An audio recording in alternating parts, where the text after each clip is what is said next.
Je m'appelle Camille Lallemand, moi je suis chercheur en expérience utilisateur à l'Université de Luxembourg. J'ai réalisé une thèse récemment sur les méthodes de conception et d'évaluation de l'UX. Et j'anime également un blog qui vulgarise un petit peu des contenus scientifiques sur l'UX. J'ai écrit également un livre, Méthode de design UX, qui sort cette semaine chez Roche.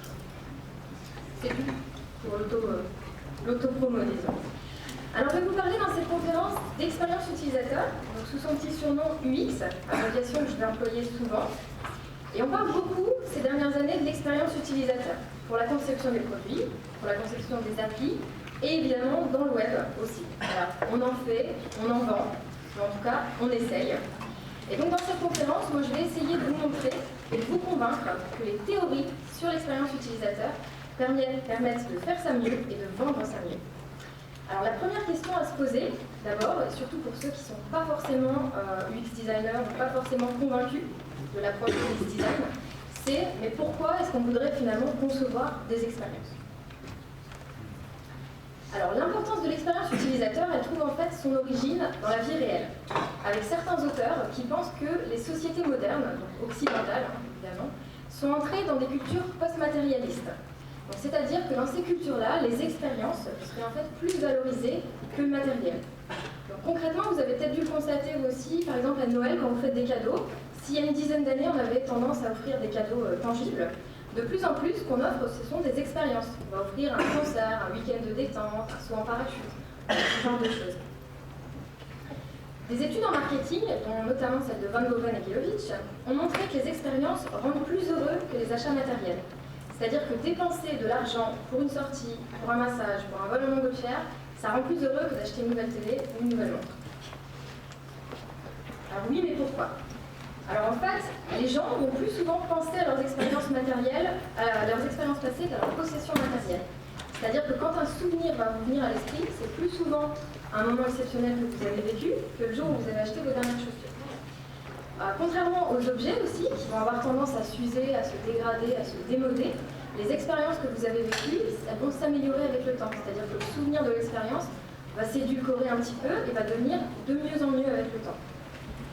Les expériences ont également plus de valeur sociale, et notamment parce qu'elles résistent aux comparaisons sociales défavorables par leur caractère unique. Donc, ce que je veux dire par là, c'est que si vous pouvez comparer votre vieille voiture à la jolie voiture de votre voisin, et que ça vous met un petit peu en position de faiblesse, l'expérience de votre voyage, le dernier voyage que vous avez fait, elle est unique.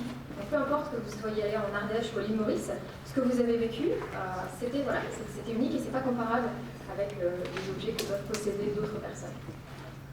Mais alors vous me direz, donc ça c'est très bien, mais si l'expérience est supérieure aux objets, nous tous ici, qu'est-ce que ça a à voir avec nous? Parce qu'après tout, on crée des systèmes. Donc quelque part, des systèmes, c'est des objets tangibles. Et bien en fait, bien que l'expérience soit la clé, l'objectif à atteindre, heureusement pour nous, qui concevons ces systèmes, les choses et les expériences ne sont pas en contradiction. Pour vivre une très bonne expérience de randonnée, on a besoin de matériel. On a besoin de chaussures, on a besoin de vêtements, on a besoin d'une carte et on a besoin d'un GPS. Et pour caricaturer, on va dire que c'est plus facile d'apprécier l'expérience de la randonnée et le paysage quand on a pas mal au pied. Donc dans ce cas, l'utilisateur, il n'est pas fier de ses chaussures en elles-mêmes, mais il les valorise pour leur rôle dans l'expérience de randonnée. Donc ce que je dis par là, c'est qu'en fait, les objets et les technologies, elles vont créer et façonner des expériences. Ils vont être des médiateurs de l'expérience. Ils peuvent être aussi plus actifs en offrant des nouvelles possibilités de transformer l'expérience. Donc si on reprend l'exemple de la randonnée, la pratique du géocaching avec un GPS, elle peut transformer une randonnée de promenade en une chasse au trésor stimulante et excitante. Donc ce sont les expériences qui sont la vraie valeur du produit. La preuve ici, aussi avec cet exemple, donc aussi fonctionnel et utilisable que soit le réveil, et encore je doute qu'il soit très fonctionnel et utilisable, mais que soit ce réveil sur l'image de gauche, ce n'est pas cette image-là qui vous évoque l'expérience d'un réveil la plus agréable, par comparaison. C'est plutôt la douce lumière qui entre par la fenêtre, qui vous réveille délicatement. Donc du coup, pour se démarquer de la concurrence, il va falloir penser l'expérience avant le produit. Et c'est tout l'intérêt de la démarche UX. Pour reprendre l'exemple du réveil, donc, la question que soulève très bien un chercheur, Marc Assensal, c'est pouvons-nous créer une technologie qui comprend les caractéristiques d'un réveil agréable, le lever du soleil et le chant des oiseaux, et qui parvienne à créer une expérience similaire, même quand le soleil refuse de briller, comme aujourd'hui, et que les oiseaux sont déjà partis pour l'Afrique. Voilà tout le challenge et les défis de l'UX design. Alors mon opinion sur le sujet et sur son importance en général, je ne dis pas ça parce que c'est mon métier, c'est qu'un UX designer, c'est un auteur d'expérience. Et les objets ou systèmes neutres, qu'il s'agisse de produits, d'applis ou du web, qui n'inspirent rien, sont des opportunités de conception ratées. Mais alors, donc, comment on va créer des produits inspirants? Comment on va prendre ces opportunités de conception et les transformer en des produits qui ont de la valeur? Comment on va éviter de concevoir un site web neutre, qui est en fait fonctionnel mais qui ressemble juste à tous les autres sites web? Comment vous allez vous démarquer? Alors, mon propos, c'est que pour faire ça, il faut comprendre la nature de l'expérience utilisateur. C'est-à-dire qu'est-ce que c'est et quels sont les facteurs qui l'influencent. Alors, on va revenir un petit peu sur le titre de ma conférence. C'est un peu étrange, mais ça vous a quand même donné envie de venir, donc je suis contente. On voit rarement le lien entre théorie et pratique, et encore moins le lien entre théorie et retour sur investissement, par exemple. Mais moi, je vais tenter de vous prouver aujourd'hui que la clé du succès de l'UX design, ça repose bien d'une certaine façon sur la théorie, c'est-à-dire sur, au sens large, si on prend, les connaissances scientifiques qui sont produites sur l'expérience utilisateur. Et en fait, l'enjeu aussi de ma présence aujourd'hui, c'est que les professionnels, vous voyez rarement les résultats de la recherche académique. Et vous vous demandez sûrement, mais que font les chercheurs? La petite blague, oui, les chercheurs cherchent, mais qu'ils font. Donc voilà, j'ai sélectionné 3 petits exemples théoriques aujourd'hui qui vont illustrer mon propos. Et j'espère qu'ils vont vous convaincre de l'intérêt de la recherche. Donc commençons par cerner mieux le problème dans l'expérience utilisateur. Pourquoi on a besoin de valoriser plus les théories dans la pratique? Donc Mark Asensa, toujours, vous allez voir, je le cite souvent, c'est parce que c'est un des grands pas de l'UX design au niveau académique. Donc retenez son nom, vous pouvez aller sur Google, il est super inspirant et il vulgarise très très bien. Donc Mark Asensa, il remarque, il constate en 2013 que si l'UX design est un changement radical au niveau conceptuel, la plupart des professionnels et des chercheurs, ils ont gaiement adopté l'UX sans finalement changer grand-chose dans leur approche. C'est-à-dire que finalement, on n'a pas tellement changé ni les méthodes de travail, ni le processus. Avant, c'est l'utilisabilité. Maintenant, on appelle ça l'UX. Donc on a changé le nom, c'est un peu comme une mode, un slogan, ça se vend bien, mais c'est tout. Et la plupart des professionnels sont parfaitement conscients que ça implique, que le fait de faire de l'UX, ça implique une vision plus large. Donc il y a vraiment cette conscience, je pense, mais sans toutefois, ils n'arrivent pas pour autant à changer leur pratique. Donc ils savent qu'il y a bien quelque chose qu'ils devraient faire de manière différente, mais ils n'arrivent pas encore forcément à cerner quoi. Et on voit bien aussi que les professionnels sont à la recherche de ressources constantes sur les blogs, etc. Et donc il y a un peu cette vivacité aussi de certains projets pour l'expérience utilisateur, mais malgré tout dans la pratique, on sent encore que les pratiques pourraient être meilleures et plus scientifiques en général. Donc il y a bien une conscience, comme j'ai dit, de ces enjeux, mais le pas en fait dans la mise en pratique est difficile. Alors, il faut dire que la majorité, ça nous excuse certainement, la grande majorité des professionnels UX n'ont pas été formés à l'UX en tant que tel. Ils ont été formés en algo, en graphisme, en web design, j'en oublie sûrement des dizaines d'autres métiers qui sont passés UX designer. Moi, en 2008, pendant mon master, qui est un master d'ergonomie des IHM, on ne faisait pas de l'UX, on n'apprenait pas l'UX, ou à peine. On parlait un peu de design émotionnel, mais en gros, c'est des critères ergonomiques. Alors, l'UX était plutôt théorisé à l'époque dans le domaine du marketing. Qui avait de l'avance. Alors ça ne veut pas dire que toutes ces choses-là, critères ergonomiques, démarches ergonomiques, etc., c'est plus du tout d'actualité, mais tout de même, ça veut dire que l'UX, c'est un phénomène plus complexe, et ça s'étend au-delà de l'utilisabilité. Ça met en jeu des choses beaucoup plus variées, comme vous pouvez voir là, donc les valeurs, l'esthétique, les besoins, les affects. Donc on est sur des notions beaucoup plus larges et beaucoup plus dures à appréhender. Et donc du coup, quand on dit qu'on fait l'UX design, forcément, pour être bien appliqué, ça doit changer la façon dont on travaille. Donc, pour concevoir des systèmes ayant une bonne expérience utilisateur, il faut vraiment comprendre la nature de l'UX. Et la nature de l'UX, c'est quoi finalement? C'est un peu la nature de l'expérience humaine. Parce qu'on est dans un monde où les technologies se diffusent tellement qu'il y a une porosité entre finalement l'usage des technologies et la vie de tous les jours. Et donc en fait, le design du UX, ça implique une compréhension profonde des dimensions sociales, des dimensions individuelles et psychologiques des utilisateurs de nos systèmes. Donc on va découvrir un petit peu maintenant comment la compréhension de la nature de l'UX peut aider à mieux concevoir, à travers 3 exemples d'approches théoriques ou de découvertes théoriques, disons, dans le domaine de l'UX. Alors, le premier aspect théorique qu'on va aborder, c'est la dynamique de l'expérience utilisateur. Alors, les modèles classiques de l'UX décrivent généralement trois facteurs qui influencent l'expérience. On a évidemment la qualité du système, mais on a aussi le contexte d'utilisation et des facteurs liés à l'utilisateur, qui sont les plus complexes, et on va en reparler un petit peu dans les deux prochains exemples théoriques que je vais vous donner. Donc bien souvent, malheureusement, la conception et l'évaluation de l'expérience utilisateur, elle est uniquement focalisée sur le système. Donc que sur cette petite partie-là, avec un petit peu de contexte, surtout dans les gens qui sont mobiles maintenant, qui se rendent bien compte que le contexte est un sujet important, et un petit peu d'aspect lié à l'utilisateur, où on essaye un petit peu d'avoir de l'émotion, ce genre de choses. Mais ça correspond à une vision encore assez restreinte de ce qu'est l'expérience utilisateur. Donc, en gros, on peut dire que finalement, en ce moment, c'est l'expérience momentanée vécue par un utilisateur qui est considérée comme le cœur de l'expérience. En tout cas, qui est conçue par les professionnels. Mais on oublie cependant un facteur qui est un peu la quatrième dimension de l'expérience utilisateur, qui est le temps. Les recherches sur l'UX ont montré en fait que l'expérience, et les recherches en marketing avant nous, ont montré que l'expérience s'étend bien avant et bien après le moment d'interaction momentanée qui est au cœur de nos tests utilisateurs. Donc là, vous voyez que des chercheurs ont tenté de modéliser un petit peu, schématiser pour simplifier la dynamique temporelle de l'expérience utilisateur. Et on voit que finalement l'expérience commence déjà avant l'usage, avant même la rencontre avec le produit, avant même de l'avoir touché, de l'avoir vu. L'expérience utilisateur commence vraiment au moment où on pense à acheter le produit, où on pense au produit tout court, même si on ne veut pas l'acheter, hein, où on voit quelqu'un l'utiliser éventuellement. C'est ce qu'on appelle, nous, l'expérience utilisateur anticipée. Et elle correspond finalement à l'imagination qu'on se fait de la future expérience qu'on aurait avec ce système. Ensuite, on a l'expérience utilisateur momentanée. C'est celle qui arrive au moment où vous êtes dans l'interaction.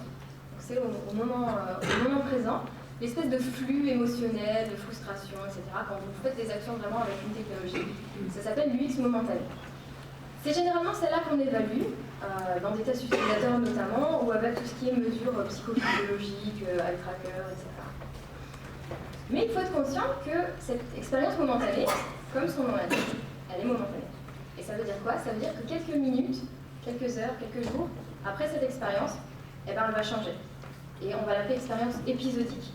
Épisodique pourquoi? Parce qu'en fait c'est une réflexion sur un épisode d'expérience qu'on a vécu. Et donc en fait cette expérience épisodique, c'est l'expérience momentanée mais qui a subi des biais cognitifs. C'est-à-dire que plusieurs jours après avoir interagi avec un produit ou un système, vous n'allez plus vous souvenir exactement de l'expérience telle que vous l'avez vécue, mais vous allez vous rappeler des moments les plus forts. Ça, c'est des théories sur la mémoire, par exemple, qui disent qu'il y a des moments de pic, qui sont les moments qui restent en mémoire, où vous allez vous souvenir des moments, les premiers moments, les derniers moments, c'est ce qu'on appelle l'effet primotérescence. C'est aussi des aspects mémoriels. Enfin, il y a tout un tas de processus, finalement, psychologiques et cognitifs qui vont agir sur l'expérience et qui vont la transformer, pour créer l'UX épisodique. Et enfin, ensuite, on a ce qu'on appelle l'UX cumulative, et elle décrit plusieurs périodes d'usage. Quand on a une expérience avec un système, une appli, un site web, c'est jamais un one-shot, c'est souvent plusieurs usages cumulés. Et quand on parle de plusieurs usages cumulés, c'est aussi peut-être avec des systèmes antérieurs, le même système mais une version précédente, ou avec des systèmes concurrents qui font la même chose. Donc tout ça, ça crée l'UX cumulé global avec un système. Alors ça, c'est important parce qu'il y a quelques débats déjà dans la communauté qui disent « Oui, mais alors, si l'UX subit des biais, quelques heures après une expérience, finalement, pourquoi est-ce qu'on veut évaluer l'UX momentané? Pourquoi on déploierait toutes ces technologies hyper chères, d'eye tracking, etc. Puisque de toute façon, 2 heures après, c'est plus la même chose. » Et effectivement, il y a tout un courant, dont je fais un peu partie, disons, qui pense que c'est plus important d'évaluer le souvenir de l'expérience que l'expérience en elle-même. Pourquoi? Parce que finalement, c'est le souvenir d'expérience qui va agir sur vos comportements, en fait, qui va vous motiver. Donc, si vous vous souvenez d'une expérience positive avec un site web, vous allez le tourner. Si vous vous souvenez de quelque chose de négatif, vous allez le déconseiller à vos amis. Donc ce souvenir d'expérience, il est hyper important. Et pour ça, en fait, on a aussi déployé des méthodes maintenant différentes qui permettent d'évaluer plutôt le souvenir de l'expérience que l'expérience momentanée. Alors, pour aller un tout petit peu plus loin, il y a d'autres modèles, dont le modèle de Karapanos, qui ont essayé de spécifier la temporalité de l'expérience utilisateur. Donc dans ce modèle, on a 3 phases dans l'adoption d'un système, qui sont l'orientation, l'incorporation et l'identification. Et en fait, l'auteur explique que l'anticipation, alors on a toujours une phase d'anticipation, c'est-à-dire on crée des attentes par rapport à un système. Donc cette phase d'anticipation crée des attentes. Puis ensuite, on a une phase d'orientation, c'est la phase où l'utilisateur découvre en fait, le système. Et là, on a deux sentiments, un petit peu ambigus. On a un premier sentiment d'excitation, parce que c'est stimulant, c'est nouveau, on découvre. Et en même temps, on a un sentiment de frustration, parce que le fait qu'on découvre fait qu'on ne maîtrise pas totalement le système. Ensuite, une fois que la familiarité, qu'on est bien familier avec un système, on passe dans une deuxième phase qui est plutôt une phase d'incorporation, où là, le produit en fait commence à prendre du sens dans le quotidien, on commence à s'en servir de plus en plus, et on commence à être dépendant finalement à ses fonctionnalités, à son utilité. À ce stade, ce qui est important, c'est d'avoir un produit qui soit utile et utilisable sur le long terme. Et enfin, au stade le plus profond de l'engagement en termes temporels, on va être sur une phase d'identification, où là, le produit il est vraiment devenu assez addictif, on s'en sert régulièrement, on l'a incorporé dans sa vie, et on pense même, l'utilisateur pense même que ça lui permet de communiquer une certaine identité éventuellement, ou de faire certaines choses, de se différencier un petit peu des autres. Et donc là, c'est la phase d'identification. Donc ce qu'on voit dans ce modèle, en fait, c'est qu'à chaque phase temporelle de l'UX, il y a diverses qualités du produit qui sont appréciées. Donc au tout début, vous voyez, c'est surtout important d'être, donc sur l'extérieur de la roue, d'être stimulant et apprenable. Donc ça, c'est les qualités du produit qui doivent favoriser la familiarité. Puis ensuite, on doit mettre le paquet sur le fait d'avoir un produit utile et utilisable à long terme. Et enfin, penser en termes de conception à tous les aspects personnels et sociaux qui vont pouvoir créer de l'engagement. Un exemple de système interactif où la dynamique temporelle est très bien comprise et très bien intégrée, c'est les jeux vidéo. Donc les jeux vidéo, vous avez dû remarquer, ça favorise vraiment une immersion progressive dans l'expérience jusqu'à un engagement relativement fort. Et ce serait vraiment intelligent, alors il y a eu toute cette tendance de la gamification, mais ce serait vraiment intelligent de transposer ça en termes de dynamique temporelle, de comment on crée une espèce d'expérience sous forme d'escalade. Alors en quoi cette dimension temporelle de l'expérience finalement est importante à considérer? Eh bien, vous avez vu, je pense que vous êtes tous impliqués là-dedans dans certains de vos projets, vous avez remarqué que les systèmes, les produits sont de plus en plus intégrés sous forme de services. On a maintenant des freemiums, on veut pousser les gens à s'abonner, on a des contenus initiaux qui sont gratuits, des contenus limités qui sont gratuits. Mais le but pour créer de la valeur pour l'entreprise, ça va être que les gens s'engagent, que les gens dépensent finalement de l'argent par l'engagement. Donc le focus il est un petit peu différent de ce qu'on avait il y a quelques années, où dans le temps on voulait surtout favoriser l'achat ou l'acceptance initiale, puisqu'on vendait quelque chose qui était fini, puis il fallait le payer en une seule fois. Maintenant, on veut vraiment favoriser l'usage prolongé. Et donc, c'est là que les théories temporelles de la temporalité et les méthodes de la temporalité de l'UX vont entrer en jeu et vont permettre vraiment de concevoir des produits qui favorisent cet engagement. Donc pour récapituler, on voit que souvent les concepteurs conçoivent un produit en ayant en tête le produit utilisé et, au mieux, dans le meilleur des cas, le produit aimé ou adopté. C'est un peu, au niveau du contexte temporel, on est pendant l'usage. Mais en fait, on peut penser, au niveau de l'expérience utilisateur, à l'objet dans le temps de manière beaucoup plus large. Et ça ouvre vraiment des opportunités de conception nouvelles. Donc on peut penser par exemple à un produit fabriqué. Il faut savoir qu'il y a de plus en plus d'utilisateurs qui sont conscients ou qui ont comme préoccupation l'endroit où sont fabriqués certains objets, ou les conditions de travail par exemple, dans les entreprises. On peut penser à un produit acheté, comment donner envie, quels sont les aspects marketing qui vont déjà créer l'anticipation positive du produit, la première impression du produit qui joue beaucoup dans l'expérience utilisateur. On peut penser à un produit déballé. Je ne sais pas, moi je garde toujours les emballages de mes produits Apple. Ils sont jolis, alors je les jette pas, je fais des boîtes, je les stocke, j'en ai plein d'ailleurs. Voilà, parce que le déballage du produit a déjà un petit côté classe, un petit côté expérientiel, disons. On peut penser aussi à l'accessoire d'un produit, pour étendre l'usage et voir comment le rendre plus stimulant éventuellement. À un produit qui devient obsolète, donc comment faire des nouvelles versions, comment proposer une nouvelle chose. Un produit transmis à une autre génération. Alors celui-là, je l'aime beaucoup, et je vous invite tous à y réfléchir. On est dans un monde digital et on se rend compte qu'il y a un truc avec le digital qui ne va pas coller à un moment, c'est que dans le temps on transmettait des objets aux générations suivantes, à ses enfants, des albums photos de famille, etc. Et maintenant qu'est-ce qu'on transmet? Voilà. On est sur un aspect plus intangible et je pense qu'il y a un défi du design UX de réfléchir à la transmission de cette mémoire digitale et qu'est-ce qu'on peut en faire. Et je pense qu'il y a des grosses opportunités là-dedans de monter des petites startups innovantes sympas. Et enfin, un produit jeté ou recyclé. Ah, et amélioré, il en reste un. Donc voilà, donc sur cette partie, je dirais que finalement, concevoir la dynamique temporelle de l'expérience utilisateur et être conscient de ces enjeux temporels, c'est vraiment finalement concevoir pour l'engagement. Et l'engagement des utilisateurs, c'est quoi? C'est un des facteurs de réussite dans vos projets. Oh, je reviens sur mon titre. Donc, les théories UX sur la temporalité, elles soutiennent vraiment cette conception pour l'engagement. Et elles ont également soutenu, alors on en parlera pas aujourd'hui, mais la création de nouvelles méthodes de conception et d'évaluation. En transition pour la théorie suivante, on peut dire que concevoir pour l'engagement, c'est aussi comprendre ce qui motive les utilisateurs. Donc on va voir ça dans un deuxième exemple un peu plus poussé. Alors, on va parler maintenant. Ça va? Ça va bien? Donc on va parler maintenant d'un cadre théorique qui est très fort au niveau académique et qui lie l'expérience utilisateur aux besoins psychologiques fondamentaux. Attention au gros mot. Alors vous avez probablement tous entendu parler de la pyramide des besoins de Maslow, celle où on rajoute dans la blague le wifi en bas à la base. Donc cette pyramide des besoins de Maslow, elle comprenait à l'époque 5 besoins fondamentaux humains, dont la satisfaction progressive, parce qu'on ne pouvait satisfaire un besoin que quand l'autre était satisfait, mènerait à l'épanouissement de l'humain. Donc il y a des travaux bien plus modernes, rassurez-vous, un peu moins simplistes, mais toujours basés sur ce même principe, qui ont été réalisés et qui sont appliqués à l'étude de l'expérience utilisateur. Donc selon ces approches-là, l'épanouissement des besoins psychologiques fondamentaux à travers l'interaction avec les produits ou systèmes est l'un des principaux moteurs d'une expérience utilisateur positive. Donc je m'explique.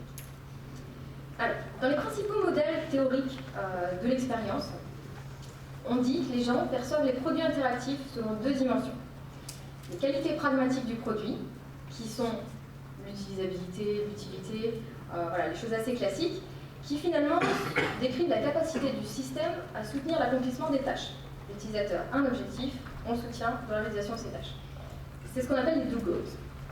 Mais on a aussi, maintenant avec l'expérience utilisateur, puisque je dis que ça dépasse l'utilisabilité, les qualités hédoniques. Et là, ça décrit la capacité des systèmes à soutenir l'accomplissement de B-goals. Et ces B-goals, ce sont tout simplement les besoins fondamentaux.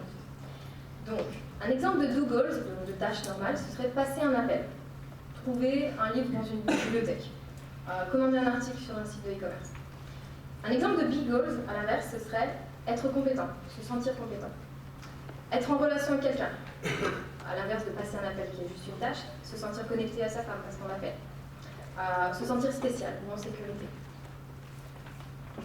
Donc une bonne UX est en fait la conséquence de l'épanouissement de besoins fondamentaux. Et cette satisfaction serait, dans ces théories, qui sont quand même relativement solides maintenant, le déterminant de l'expérience. Donc les qualités hédoniques seraient vraiment au cœur de l'expérience utilisateur. Ça ne veut pas dire du tout qu'il faut oublier l'utilisabilité, les qualités pragmatiques, mais certaines recherches ont montré que finalement, les qualités pragmatiques contribuent à l'UX que parce qu'elles facilitent l'accomplissement des big goals, donc des besoins en fait. Donc, quelques petits exemples. Donc, à votre avis, simple besoin de passer un appel ou envie de se sentir connecté? Simple besoin de téléphoner maison ou plutôt recherche de la protection des siens? Est-ce qu'un texto ou est-ce que c'est plutôt une preuve d'amour?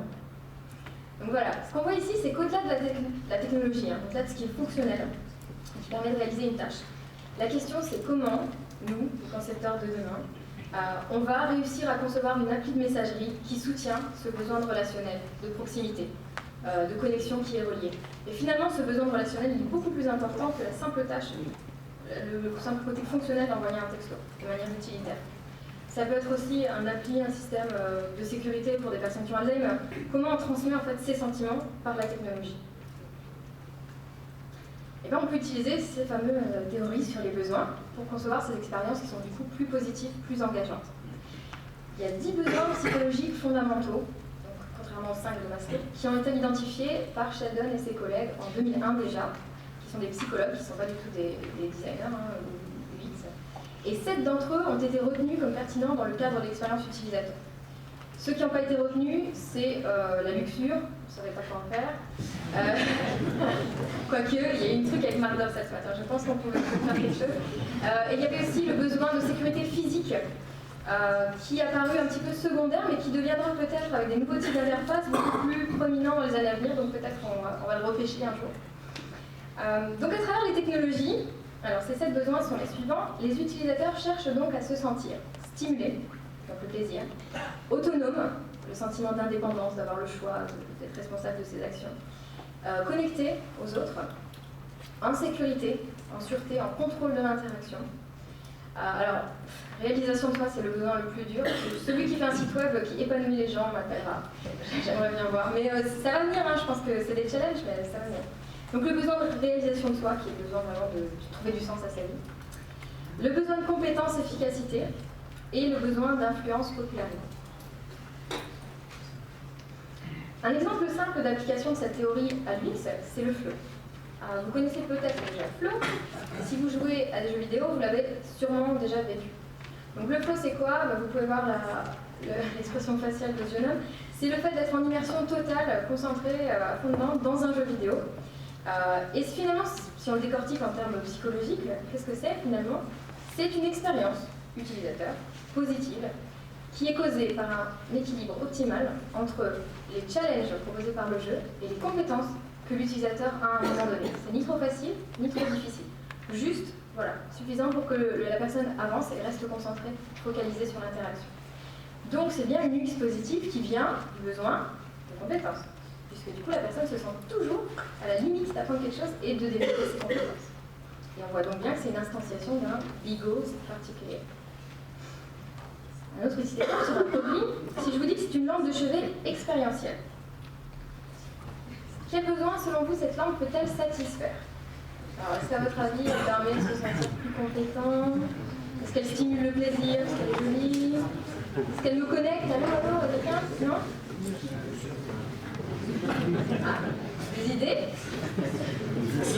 La luxure, voilà. Non, je n'entrerai pas dans ce petit. Indice, le public, c'est les enfants. Vous voulez encore faire la luxure? On se calme? Le public de la lampe, donc public cible les enfants. Le contexte, la nuit. Le besoin, because recherché, la sécurité. Vous savez tous que les enfants ont peur du noir et, peut-être, pour certains, ont peur d'aller aux toilettes la nuit parce qu'il y a des monstres dans le couloir, il fait sombre, c'est difficile, donc voilà. Donc que fait cette lampe? Eh bien en fait cette lampe, elle a un effet veilleuse et on peut emporter la lumière.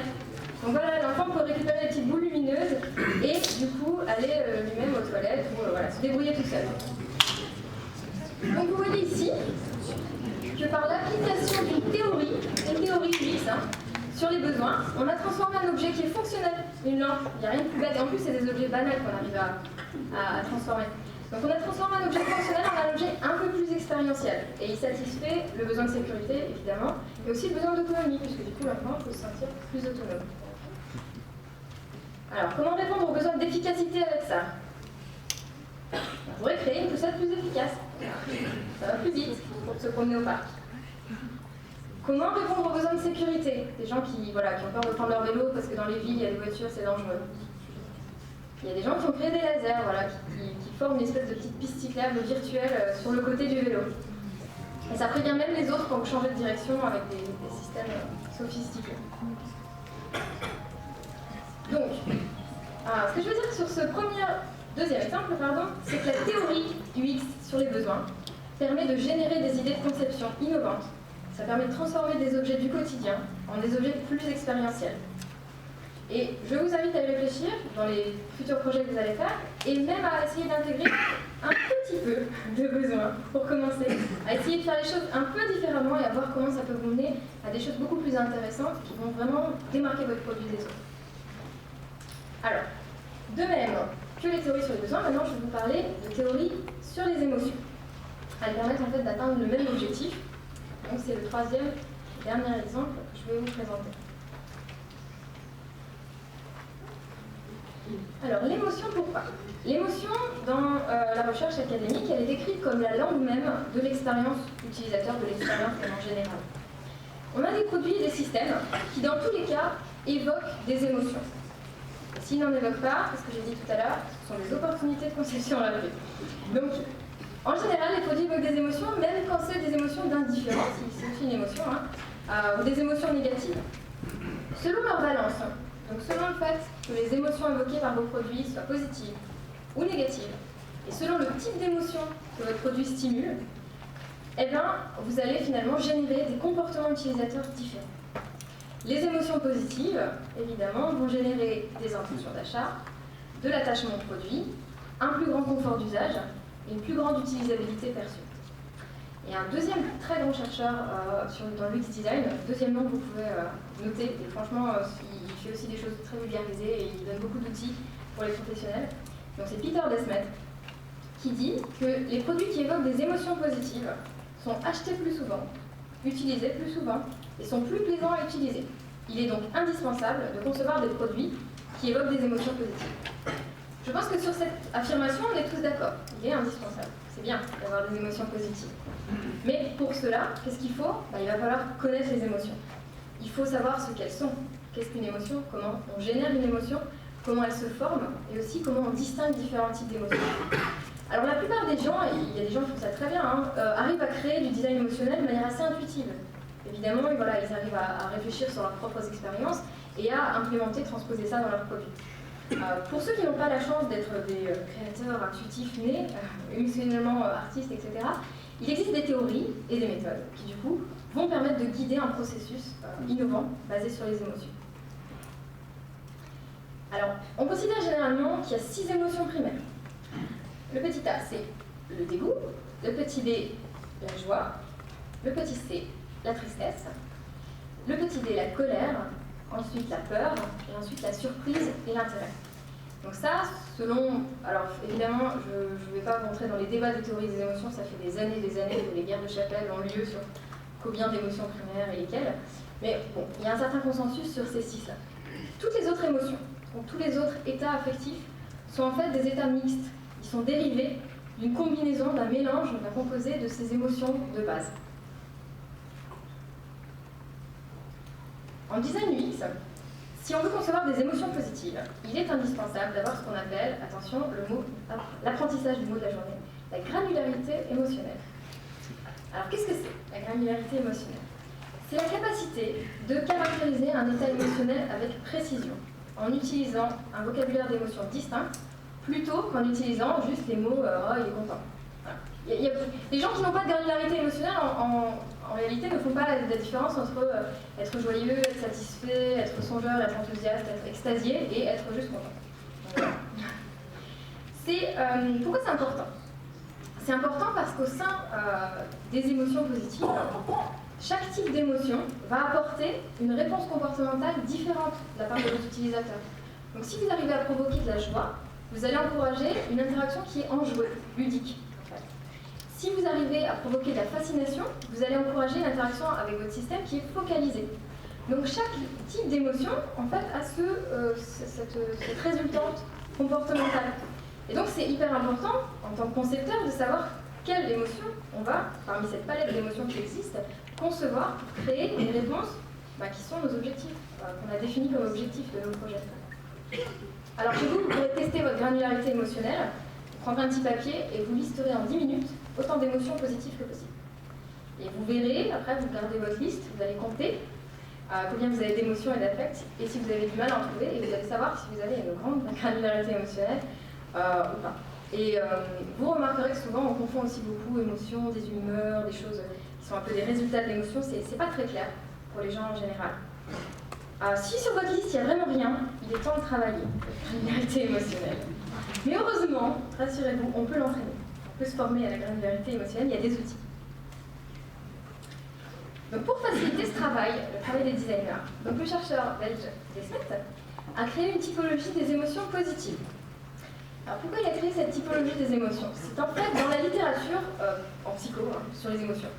Vous trouvez généralement soit les émotions de base, donc 6, qui ne sont pas vraiment suffisantes pour être fin dans une approche de design, soit des gens qui ont fait des thèses et des travaux très poussés sur les émotions et qui ont trouvé plusieurs centaines de vocabulaires qui évoquent les émotions. Et là, c'est un peu trop pour vous. Donc Desmet, lui, s'est dit, voilà, je vais essayer de faire un truc pragmatique en regroupant les émotions principales et comment elles peuvent, en regardant comment elles peuvent jouer dans le design des produits. Et donc ce qu'il a fait, c'est une classification en 25 émotions positives. Elle est en ligne sur tout est en ligne sur son site. Tout est gratuit sur le site de l'Institut du Design Positif de Delft, qui est en Hollande. Donc dans cette typologie, ce qui est intéressant, c'est qu'on peut tenter de concevoir chacune de ces émotions dans nos projets pour cibler un impact particulier sur l'utilisateur. Et à noter qu'il existe aussi des typologies d'émotions négatives. C'est pas forcément pour savoir ce qu'on ne doit pas faire, c'est parce qu'aussi les chercheurs sur les émotions se sont rendus compte qu'il y a parfois des états émotionnels mixtes qui sont intéressants à concevoir. C'est-à-dire que par exemple, la manège à sensation, c'est un cumulé d'une émotion qui est négative au début, la peur, l'appréhension, voilà, et l'adrénaline, la stimulation qui arrive voilà, dans l'action. Donc on n'est pas toujours obligé d'être des bisounours à ne penser que positif, on peut parfois, quand on y arrive, tendre vers des émotions un peu plus riches. C'est un peu pareil pour l'appli Zombie Run, c'est un peu ça aussi qui est dedans, quoi. Donc c'est une appli mobile pour faire du jogging où vous êtes poursuivi par des zombies. Et dans Zombie Run, en fait, on a ça, on a cette émotion négative de « Oh mon Dieu, je suis poursuivi », vous avez le son dans les oreilles, et cette émotion positive de « Ah, je cours et je suis stimulé, je suis content ».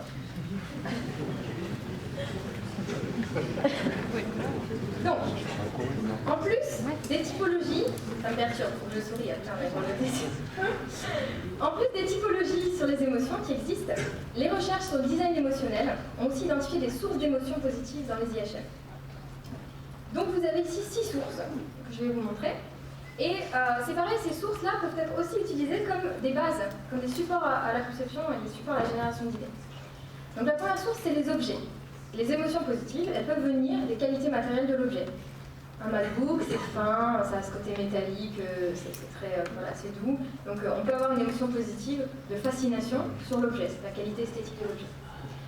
On peut avoir aussi des émotions positives qui sont créées par le sens ou les associations, donc ce qu'on associe à un produit. Par exemple, quand vous recevez une carte postale, vous avez une émotion d'anticipation où vous pouvez éventuellement anticiper vos prochaines vacances.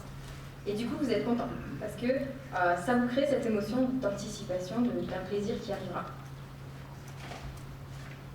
Le dernier. Ensuite, on a les émotions qui viennent de l'interaction. C'est-à-dire que, donc ouvrez une bouteille de champagne, et dites-moi d'où vient l'émotion, c'est le qui se débouche. Voir la joie, si ça cogne je sais pas quoi, ça fait 3 rebonds et ça retombe d'une manière rigolote. La bouteille de champagne a une émotion qui est liée à l'interaction. Et ça peut être, donc là ils ont caractérisé ça comme de l'admiration. Il y a des recherches qui ont essayé de changer le bouchon de la bouteille de champagne et de mettre un bouchon plastique traditionnel. Ça ne fait pas du tout la même expérience utilisateur. Ensuite, vous avez des émotions positives qui viennent de l'activité qui est rendue possible ou facilitée par le produit. Donc, par exemple, des rollers, ça peut créer une émotion de relaxation. Une Ferrari peut créer une émotion de stimulation. Et donc, le produit en lui-même va permettre une activité qui est du coup émotionnelle. Vous avez aussi des émotions positives qui sont centrées sur le soi, donc sur l'ego, c'est-à-dire sur les effets que l'utilisation du produit va avoir sur nous-mêmes. Le très bon exemple, c'est les chaussures à talons chez les femmes, qui provoquent du coup une émotion de confiance. Et enfin, vous avez les émotions positives qui viennent de l'effet des activités sur les autres, c'est-à-dire que le produit n'est pas spécialement positif, mais par exemple, quand vous achetez un petit pansement avec du huile dessus, ou Cars, ou je ne sais quoi, eh ben, vous avez une intention de faire plaisir à travers l'objet et de réparer le petit bobo et de transmettre finalement votre amour à votre enfant. Ou alors vous êtes énervé parce qu'il vous a forcé à l'acheter. Donc vous pouvez aussi utiliser ces 6 sources d'émotions en les prenant une par une, en essayant de réfléchir à votre système, comment vous arrivez à créer cette émotion à travers l'activité, à travers les autres, à travers le soi, et en essayant en fait, de faire des brainstorming là-dessus pour voir si vous parvenez à capter une ou plusieurs sources d'émotions. Alors un exemple de design basé sur ces théories des émotions, en voilà un. Donc, dans la typologie de Desmet, il y a une émotion positive qui s'appelle l'anticipation. L'anticipation, c'est en fait attendre avec impatience qu'un événement désirable arrive. On connaît tous ça, on a un rendez-vous, on attend, on arrive, on est bien habillé, on se recoiffe, tout ça. Bon, alors cette expérience d'anticipation, elle est provoquée par cet objet. Donc qu'est-ce que c'est, à quoi ça sert? Je vais vous le dire. Photobox, c'est un concept de boîte photo qui a été inventé pour redonner du sens aux photos digitales. Dans un contexte où vous savez qu'on a des milliards de photos numériques qui sont prises chaque jour, on en a tous des milliers sur nos téléphones et elles n'en font rien. Et elles ont finalement beaucoup moins de valeur que les 5 photos ou 10 ou 15 qu'il y avait dans un album photo de famille qu'on montrait et qu'on partageait. Donc en fait, comment ça fonctionne? C'est une imprimante Bluetooth qui est cachée dans cet objet qui a l'air anodin et non technologique et qui est reliée au compte Flickr de l'utilisateur. Et le principe, c'est que l'imprimante imprime, une fois de temps en temps, Et vous ne savez pas tous les combien de temps. Et ça peut être très long. Une photo de votre collection qui est choisie de manière aléatoire. Et donc vous n'avez aucun contrôle utilisateur là-dessus. Et vous voyez que là, c'est un principe qui est assez choquant pour certains, c'est on bassine toujours les gens avec le contrôle utilisateur. Les utilisateurs sont en contrôle. Et parfois, dans l'expérience utilisateur, il faut lâcher prise. Donc c'est le cas dans cet objet-là, qui est contraire finalement à tous les principes ergonomiques. Puisqu'on ne peut pas le toucher, on ne peut pas choisir qu'est-ce qu'on va imprimer, on ne peut pas lui dire d'imprimer d'ailleurs, on ne peut rien faire jusque d'attendre que l'expérience arrive. Ils ont fait une étude en fait sur 14 mois pour évaluer l'impact d'expérience de cette technologie. Ils ont mis dans le salon chez plusieurs couples, et en fait ils ont remarqué qu'au début les gens ouvrent la boîte toutes les 2 minutes. Il n'y a rien. Et t'es déçu. Il n'y a rien du tout. Et puis au bout d'un moment, les gens s'habituent à ce qu'il n'y a rien. Et tout à coup, une semaine après, ils ouvrent la boîte. Et oh, miracle, une petite photo format Polaroid est imprimée. Et c'est un souvenir de vacances ou d'un ami, ou un truc qui a plusieurs années. Et qu'est-ce qui se passe? Et bien là, on a cette émotion, en plus de l'anticipation qu'on avait eue pendant plusieurs jours, cette émotion du coup de revisitation du souvenir. Parce que du coup, on en a plus un, c'est pas un album Flickr complet, c'est pas un cadre photo qui tourne en boucle, c'est un seul souvenir auquel on peut penser à ce moment-là.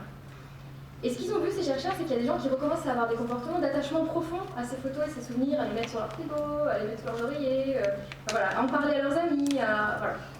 Donc, quelque part, dans l'instanciation de la théorie des émotions, cet objet-là crée une expérience particulière et va à l'encontre un petit peu des préjugés ergonomiques. Bon, moins poétique, mais il y a de l'idée. Il y a une application qui s'appelle One Hour Photo qui fait en fait à peu près la même chose, qui vous fait prendre une photo et qui vous force, donc il ne vous la montre pas, il vous force à attendre 1 heure, comme si elle se développait en fait, comme une photo argentique, pour y avoir accès. Et du coup, il part du principe que si c'est une photo de groupe, les gens ne vont pas recommencer 5 fois la photo, je suis pas bien, etc. Et donc on a une vraie photo de nouveau authentique. Et on a aussi cette expérience d'anticipation. Voilà, donc j'espère vous avoir convaincu que les théories sur les émotions aussi, en plus des théories sur les besoins et de la temporalité, donnent des repères puissants pour le design UX. Et ça vaut vraiment la peine d'aller faire un tour, ça vaut vraiment la peine de s'y intéresser. Donc pour finir cette présentation, je vais vous donner des recommandations. 5. Recommandations pour que les théories UX soient un facteur clé de réussite chez vous, de votre réussite.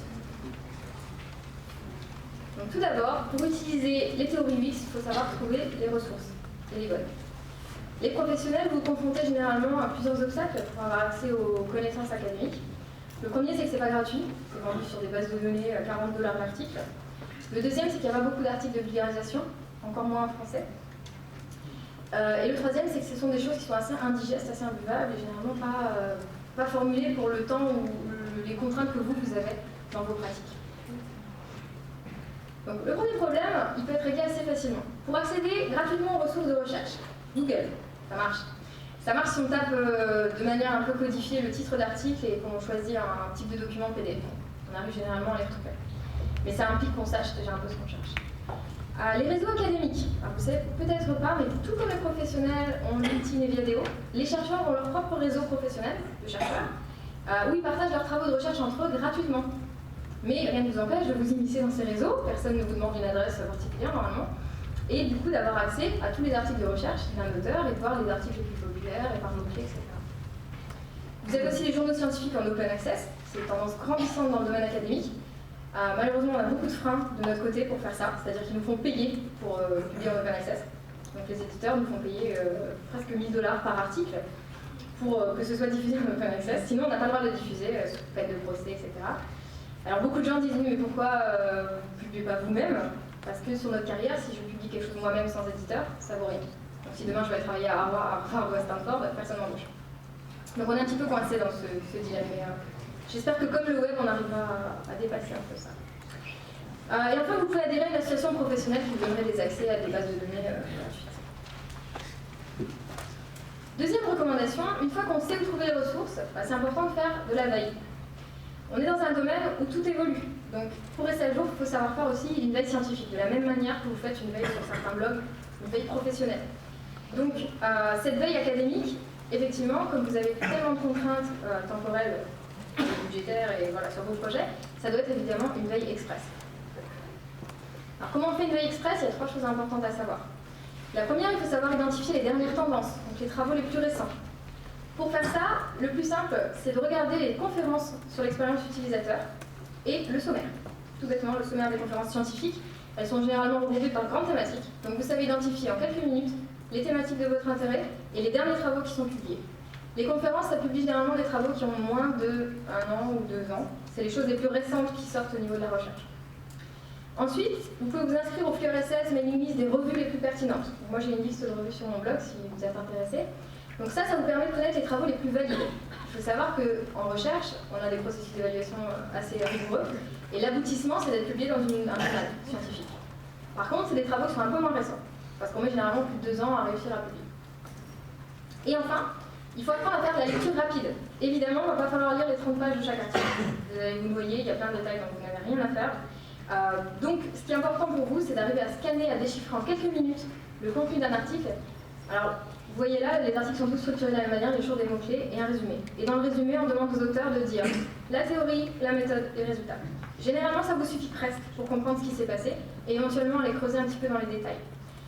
Je peux vous recommander aussi de chercher plutôt des méta-revues. Qu'est-ce qu'une méta-revue?